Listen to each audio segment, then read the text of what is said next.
देखिए, ये टके सिर खाजा टके सिर भाजा अंधेर नगरी चौपट राजा वाली स्थिति है। मुख्यमंत्री जी को जब जांच का आदेश देना था तो उन्होंने फिर परीक्षा का परिणाम क्यों घोषित किया? अब कल अगर सीआईडी पाती है कि इसमें बड़े पैमाने पर गड़बड़ियां हुई तो आपने तो परिणाम घोषित कर दिया, फिर अदालत के पचड़े में फंसाएंगे स्टूडेंट्स को। इनको इंतजार करना चाहिए था, अदालत में भी मामला विचाराधीन है, क्या फैसला होता अदालत का, क्योंकि बड़े पैमाने पर इसमें गड़बड़ी की आशंकाएं थी। लेकिन मुख्यमंत्री जी को इतनी हड़बड़ी थी कि दूसरी बार सत्ता संभालते ही उन्होंने इस विवादास्पद परीक्षा का परिणाम घोषित कर दिया।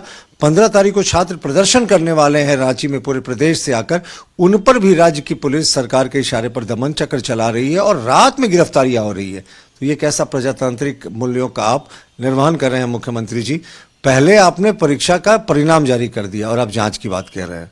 मुख्यमंत्री जी को आभार यात्रा से ज्यादा जरूरत है प्रतिज्ञा यात्रा निकालने की, कि मैंने जो जो प्रतिज्ञाएं ली हैं उनको मूर्त रूप दूंगा। मैया सम्मान योजना में 11 तारीख को था कि 2500 रुपया महिलाओं के अकाउंट में चले जाएगा। उस समय सभी महिलाओं के अकाउंट में पैसा जाने की बात थी। अब उसमें उन्होंने अहर्ताएं लगा दी, जिसमें बहुत रोष है झारखंड की महिलाओं में। और अभी 11 तारीख क्या, आज तो 14 तारीख हो गए, अभी तक किसी के अकाउंट में पैसा नहीं गया। और जो क्राइटेरिया इन्होंने लगाया है, तो कहाँ 57 लाख लाभुक थे, अब वो शायद संख्या घटकर 5 लाख हो जाएगी।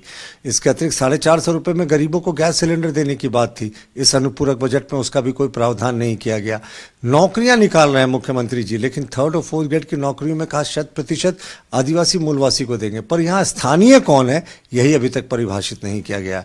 तो मुख्यमंत्री जी प्रतिज्ञा यात्रा निकालें और जो अपना उन्होंने मैनिफेस्टो में वादा किया है उसको सिलसिलेवार तरीके से इंप्लीमेंट करें। संविधान की अगर सच में किसी ने गला घोटकर हत्या करने की कोशिश की थी तो वो कांग्रेस की सरकार थी, जब स्वर्गीय प्रधानमंत्री इंदिरा गांधी जी ने संविधान को सस्पेंड करते हुए इमरजेंसी लगा दिया था, सिर्फ अपने पद को, अपनी कुर्सी को बचाने के लिए। और वो लोग संविधान को बचाने की दुहाई दे रहे हैं। और इन्होंने तो 42वें संशोधन के जरिए, जो 1976 में था, संविधान का स्वरूप ही बदल दिया था।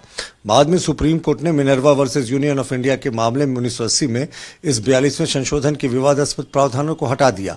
तो संविधान बचाने की बात वो लोग कर रहे हैं जिन्होंने सबसे ज्यादा बार धारा 356 का दुरुपयोग करके चुनी हुई सरकारों को बर्खास्त किया हो। संविधान के हत्यारे तो कांग्रेस है और इनका पुराना ट्रैक रिकॉर्ड भी है। इस पे तो प्रधानमंत्री जी जब बोलेंगे तो कांग्रेस को भी सुनना चाहिए, आखिर उसका ट्रैक रिकॉर्ड किस तरीके से संविधान के प्रति रहा है। कहते हैं इतिहास से ही सबक लेकर आदमी भविष्य की ओर देखता है, तो इतिहास ही बताता है कांग्रेस ने किस तरीके से संविधान का गला घोटा।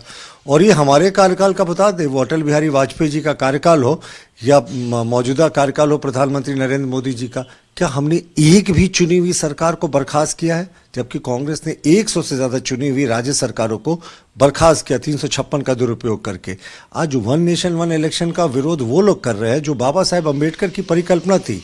1951 से 1967 तक पूरे देश में एक साथ चुनाव होता था। 67 में जब इंदिरा गांधी कम मेजोरिटी से जीती और बड़े राज्यों में उनकी हार हो गई, तो उसके बाद सरकारों को डिसमिस करने का दौर शुरू हो गया। तो कांग्रेस एक बार अपने गिरबान में झांके ऐसे आरोप लगाने से पहले। जहां 27 वर्षों के सफर में 17,000 से भी अधिक छात्रों ने डॉक्टर एवं इंजीनियर बनकर भरे सफलता की ऊंची उड़ान, जहां साधारण छात्र भी झारखंड टॉपर्स बनकर बना रहे इतिहास। दूरदर्शी शिक्षाविद श्री विपिन सिंह के मार्गदर्शन में मेडिकल एवं इंजीनियरिंग के लाखों छात्रों के लिए आशा की किरण के रूप में goal nation's leading institute. Like, share and subscribe. www.thefollowup.in